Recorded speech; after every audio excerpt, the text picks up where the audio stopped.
আসসালামু আলাইকুম ওরহমতুল্লাহ। প্রিয় বন্ধুরা, আশা করি আপনারা সকলেই ভালো আছেন। প্রিয় বন্ধুরা, যদি কাহারও মাথা ব্যথা হয় তাহলে নিম্নের হরফগুলো লিখে মাথায় বাঁধবে। ইনশা আল্লাহ ব্যথা ভালো হয়ে যাবে।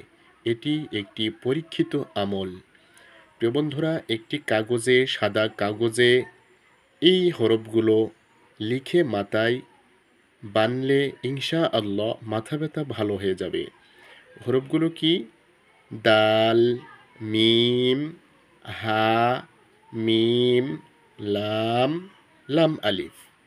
প্রিয় বন্ধুরা, আমাদের যাদের প্রচণ্ড মাথা ব্যথা হয়, আমরা অবশ্যই এই হরফগুলো একটি কাগজে লিখে মাথায় বাঁধব।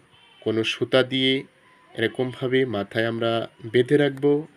আল্লাহ চাহেন তো কিছুক্ষণের মধ্যে মাথা ব্যথা ভালো হয়ে যাবে ইনশা আল্লাহ।